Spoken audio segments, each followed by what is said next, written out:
सल्लि अला सय्यिदना व मौलाना मुहम्मदिन अल्लाहुम्मा सल्लि अला सय्यिदना व मौलाना मुहम्मदिन मां शान रसूल खुदा तो लिखा ऐं गाया थो तठरी थो पवा मां शान रसूल खुदा तो लिखा ऐं गाया थो तठरी थो पवा गुल मूं वटि आहिनि लफ़्ज़नि जा गुल मूं वटि आहिनि लफ़्ज़नि जा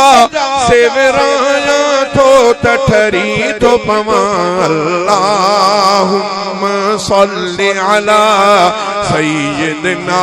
व मौलाना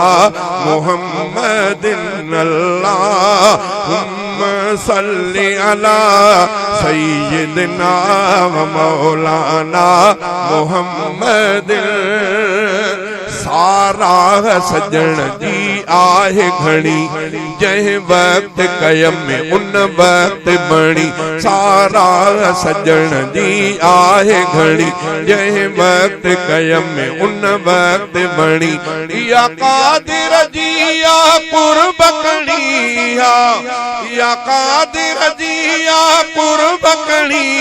मां ॿुधाया थो तठरी थो पवा अल्लाहुम्मा सल्लि अला सय्यिदना व मौलाना मुहम्मदिन अल्लाहुम्मा सल्लि अला सय्यिदना व मौलाना मुहम्मदिन सलवात सुरूर आसीने जो आसीनो मस्त मदीने जो सलवात सुरूर आसीने जो आसीनो मस्त मदीने जो आता बियो कुर्ब करीने जो आता बियो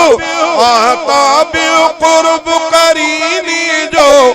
दिल लाया थो तठरी थो पवा अल्लाहुम्मा सल्लि अला सय्यिदना व मौलाना मुहम्मदिन अल्लाहुम्मा सल्लि अला सय्यिदना व मौलाना मुहम्मदिन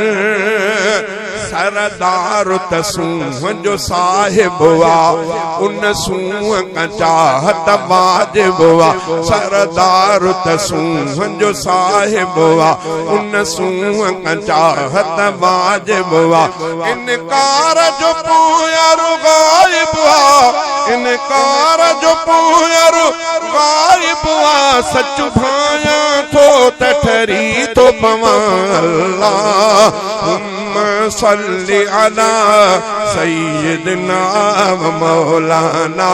मुहम्मदिन ही पंध रफीक निरालो वा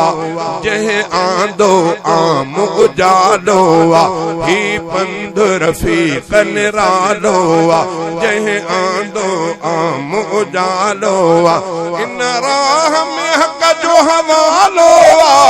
बिख पाया थो तठरी थो पवा अल्लाहुम्मा सल्लि अला